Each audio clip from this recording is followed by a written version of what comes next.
So now we are going to practice drawing something called Bohr models. Y'all remember Niels Bohr? No? So Niels Bohr is one of the people we talked about who actually came up with a new model of the atom. And his model is the one that has all of the shells in it. Sort of like an onion has layers, the atom has layers. So I want you guys to write this down in case you didn't get it done for your bell ringer. We're going to go over them together. So if you follow this step-by-step process, you will be able to draw these models correctly every time. You will get the number of valence electrons every time. And you're going to knock your chemistry lessons out of the park when you get there in 2 years. So, Bohr models.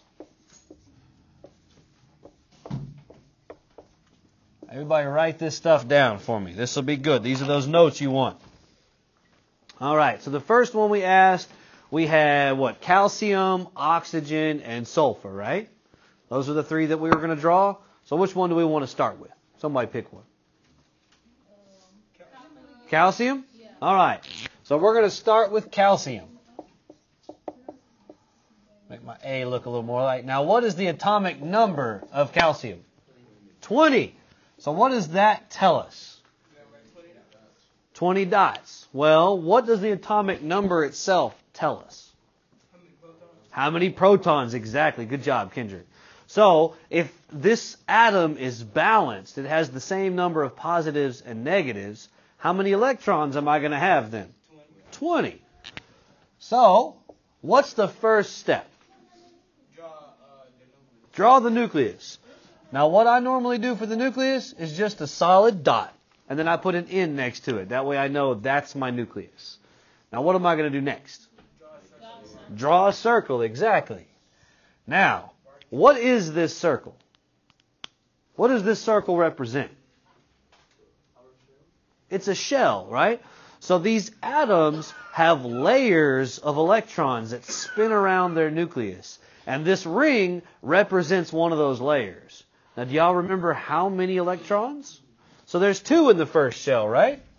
So let's make sure that we write down these shells because we want to know how many fit in each of these. So the first shell has 2 electrons. So let's put our 2 electrons in there. So here's 1. Here's 2. Now how many are going to go in our next shell? 8. So let's write down there are 8 electrons in the next shell. So we're going to make our next ring because we still have electrons to go. Another thing you can do is keep a running tally. We've already used 2, right? So we subtract those out. We have 18 left. So how many go in this one again? 8. So let's go ahead and draw those. 1, 2, 3, 4, 5, 6, 7, 8. So there are my 8. Let me subtract that right here.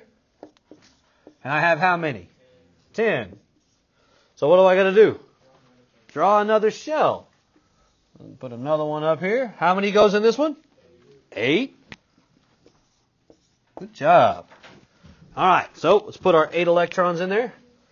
1, 2, 3, 4, 5, 6, 7, 8. So we're going to subtract 8 from our total. We have 2 left. So we're going to draw another circle. Oops, wrong color.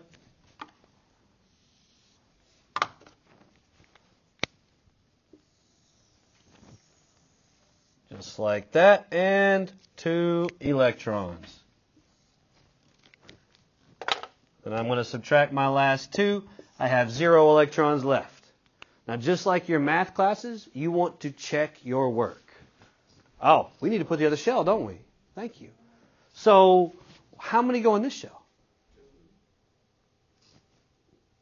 Well, not specifically the shell on this atom, but for all the shells. Not 20, 16. We're not there yet. So each shell, this is the order. The first shell can hold 2. The second shell holds 8.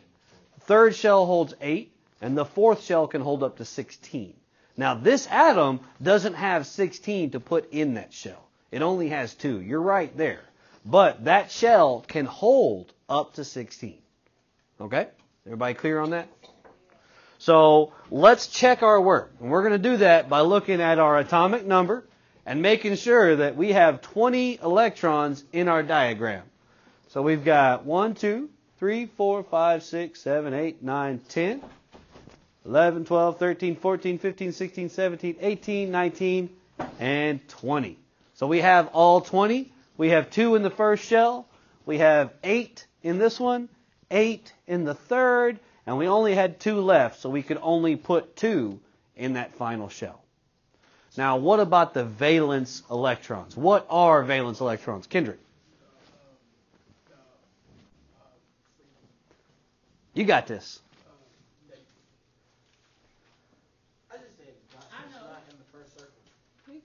Dot's not in the first circle. That's close. There are ones on the outside. Now, why is that important? Why are we learning about valence electrons? Valence electrons tell you how that atom is going to react to other atoms. So there's a rule you learn about in chemistry called the octet rule, which is they want to fill this outer shell. Now, since most of them hold 8, they call it the octet rule. Now, what happens is if you look at your periodic table, fluorine has 7. So it needs 1 more electron. So one of the things that is really popular for atoms to do, if they have 7 electrons, they'll come over here and grab one from this first period. They only have 1, and when they combine, they actually share that electron. So that determines how they react, which is why it's so important that we can find the valence electrons.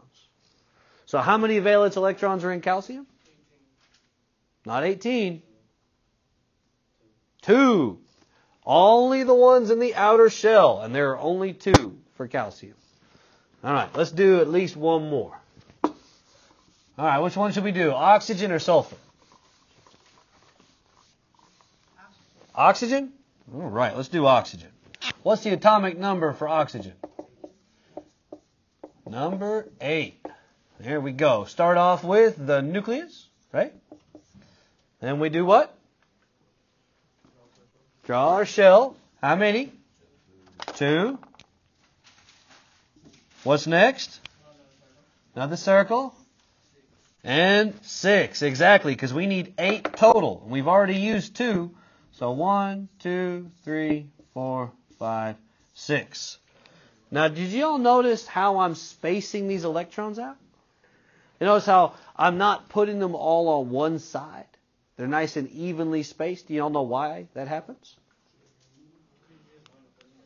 No, it's not because I want to. It's because that's how it happens. Can you explain why, though? Well, what's the charge on an electron? It's negative, right? So what happens if I put a bunch of negative charges together? What do they want to do? They don't want to connect. Like charges repel and opposites attract.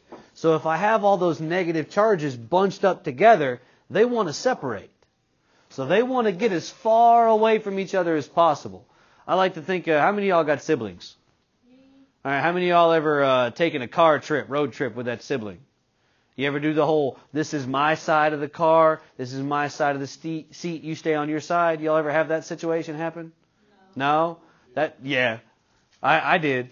Me and my sister used to argue all the time. Stay on your side of the couch. Stay on your side of this. This is my side. So the electrons kind of do that. They want their own space. So they're going to spread out around that shell as much as possible.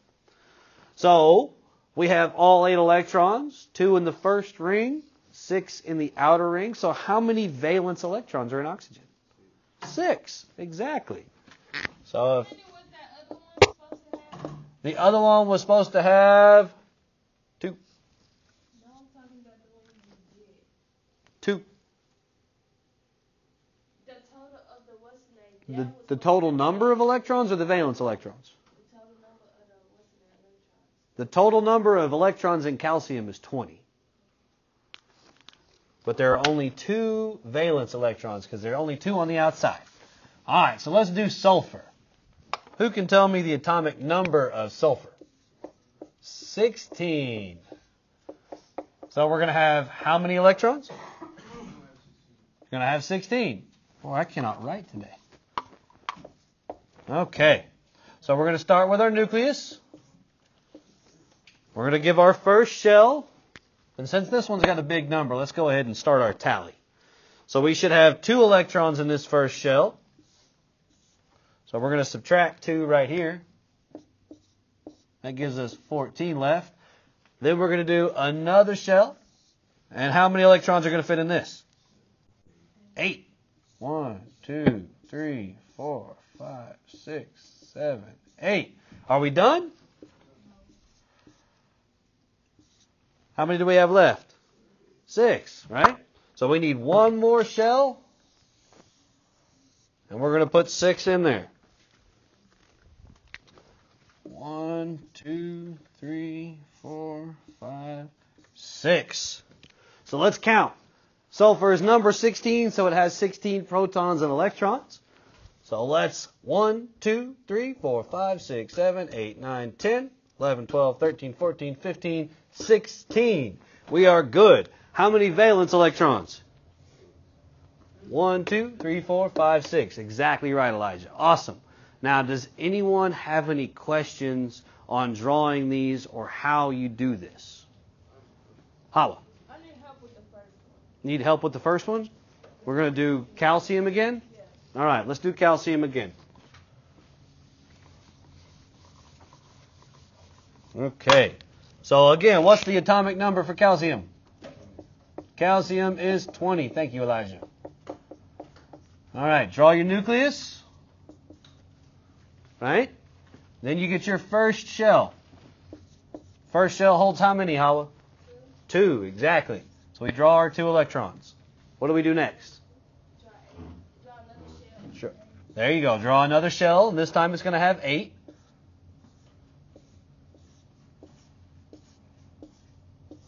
There's our 8. So now we have minus 2.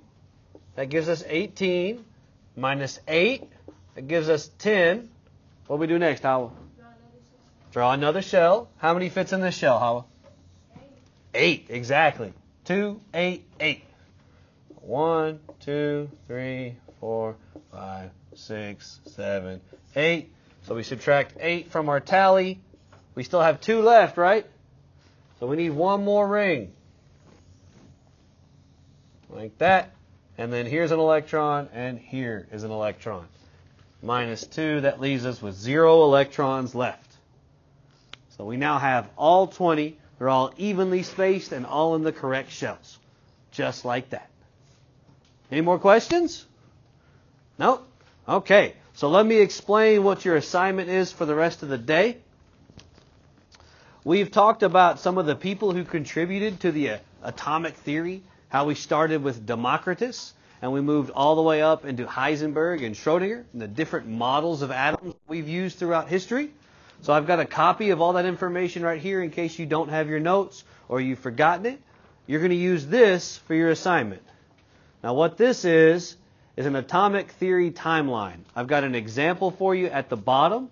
You're going to draw all 6 stages of atomic thought, starting with Democritus's atom, going through Dalton, and then to Rutherford, and Thomson, and Heisenberg, and all the people we've talked about. They're all listed in chronological order right here.